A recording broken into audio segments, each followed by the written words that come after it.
Before your lips even moved, He was already listening.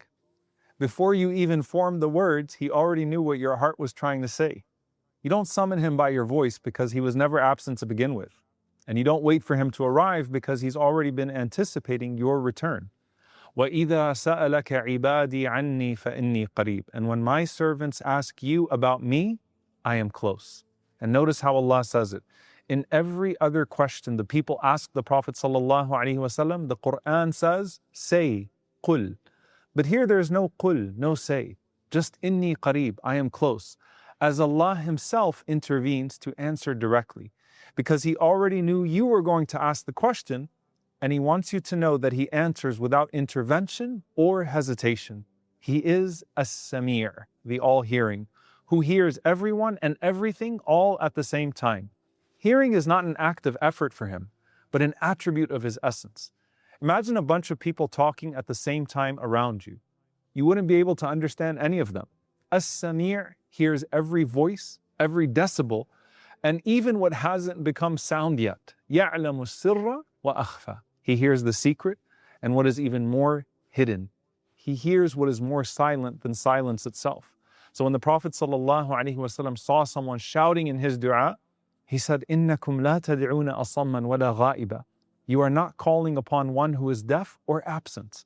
And when you make that silent dua in the dark, that's proof of faith, because you wouldn't speak so silently unless you were sure that a Lord was there to hear you. Ad-du'a huwa al-ibadah. Dua is the essence of worship because it manifests all understandings of both Him and you. And He doesn't just hear your words, He hears your heart and what you actually want. And He acts upon it in a way that goes far beyond what you could ever want. Think about Zakaria alayhi salam, standing alone in prayer while the world slept in the corner of Masjid al-Aqsa. إِذْ نَادَى رَبَّهُ نِدَاءً خَفِيًّا. When he called upon his Lord with a secret call. He didn't shout, but his heart shouted. Because in Arabic, nida means to raise your voice. So when Allah says nida and khafiyya, a quiet shout, it almost sounds contradictory. But the cry of the soul doesn't need sound. Qatada rahimahullah said, أي سرا وإن الله يعلم القلب النقي ويسمع الصوت الخفي. He called upon his Lord secretly, and verily Allah knows the pure heart, and He hears the hidden voice. And some of the Salaf said that Zakaria rose at night while his companions slept, and he said, Ya Rabb, until Allah said, Labbaik, Labbaik, here I am, here I am. Who are we for Him to say to us, Labbaik? Just like we don't deserve to be forgiven on merit or loved by deed, we don't deserve to be heard because we're humans. But just as He heard Zakaria's silent cry in the corner of Masjid al-Aqsa, He hears you in the corner of your room. When you say in prayer, Sami'a Allahu liman hamida, Allah hears the one who praises Him. It's an affirmation that the quiet dhikr you made in ruku' and the quiet du'as you're about to make in sujood are all heard by Him. And you immediately say directly after, Rabbana walakal hamd, our Lord, to you belongs all praise. And knowing the one who hears all changes how you speak about everything. It makes you weigh your words and talk about Him and even to Him constantly, to where you start making quiet dhikr and du'a between your breaths. And He doesn't hear like one who is distant, because He's also Al-Qareeb, the one who is always close. Before Zakaria alayhi salam could even finish his du'a, Allah cut him off with the response, Ya Zakaria, inna nubashiruka bi ghulamin ismuhu Yahya. I heard you, and here's the child you were asking for, already named and shaped with the most beautiful qualities. Remember, that was Rahmatu Rabbika Abdahu Zakaria, your Lord's mercy to His slave Zakaria. And Allah says, Inna rahmatallahi qareebun min al-muhsinin. His mercy is close to all the good doers. Ala inna nasrallahi qareeb.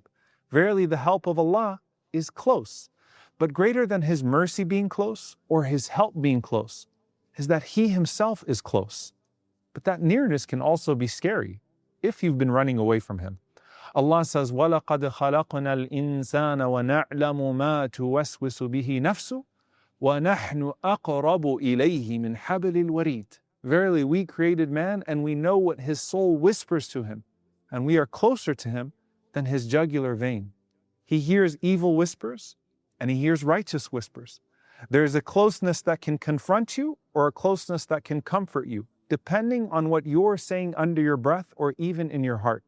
He is close to everyone in his awareness, but he's close to the believer with his awareness and his mercy. And think of how that awareness and mercy tie generations of belief together. Before Zakaria alayhi salam asked for a son and said, "Innaka sami'ud du'a," indeed you are the hearer of supplication. His forefather Ibrahim alayhi salam said the exact same thing. Inna Rabbi la sami'ud du'a. My Lord is surely the hearer of supplication. The father of Bani Israel called for a son so that faith could begin to take root in his descendants.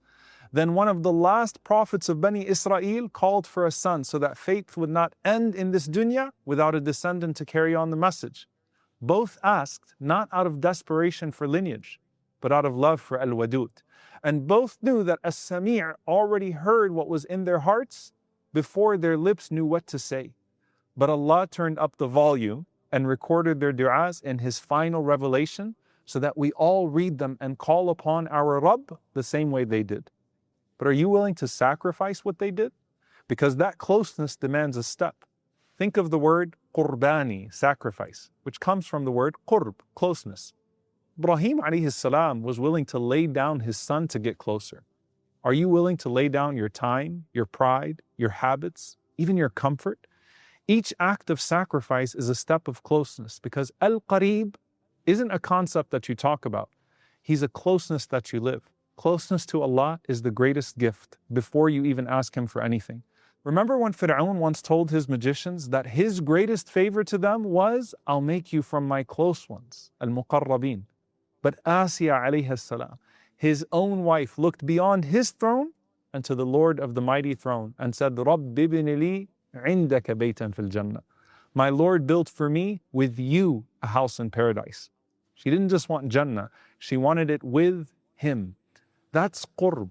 That's what it means to seek closeness.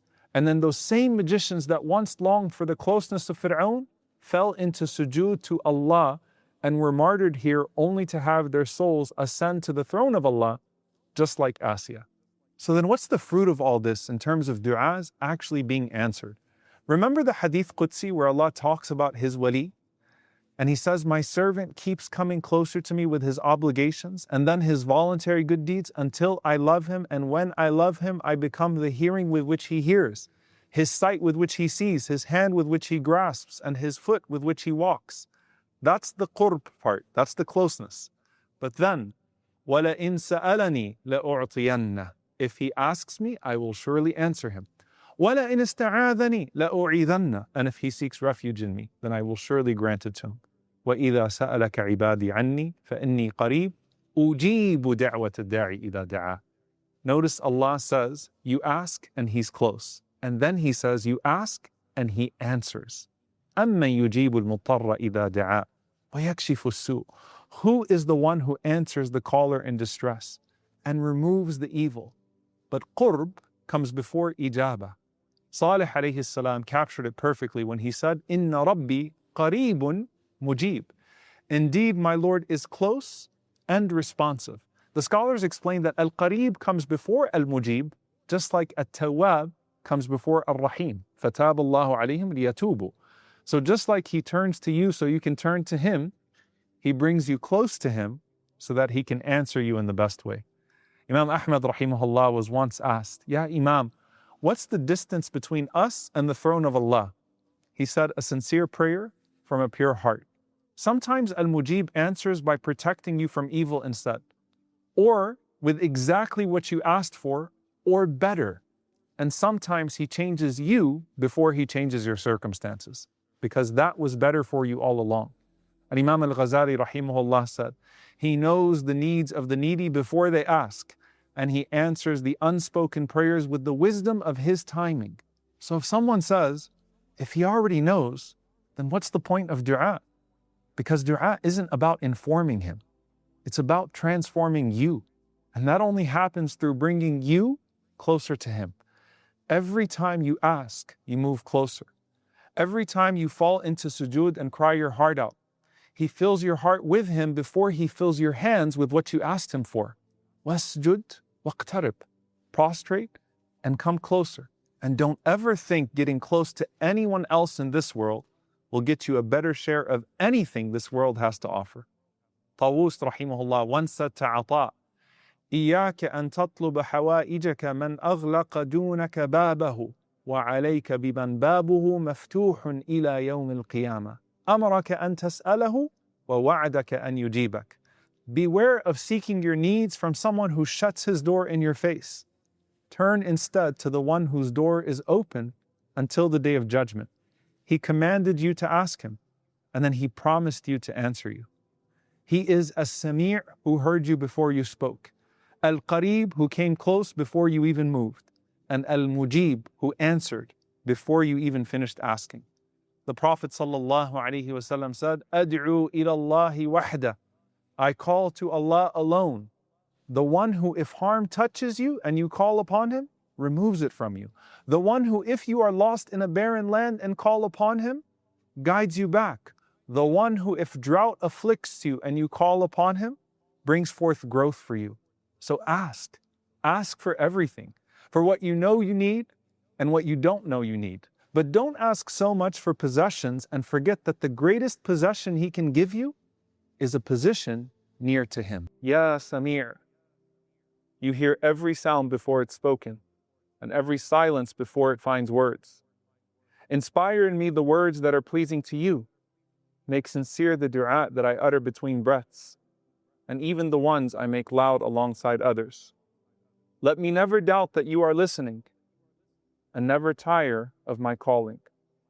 Ya Qareeb, you are nearer than every thought I hide. Let me feel your nearness in the stillness of my prayer. Let the clarity and comfort of your closeness cut through all the noise outside. And forgive me for what should have never made it inside. Ya Mujib, answer not only what I ask, but what I mean. Give me what I would have prayed for, if I knew what was best for me.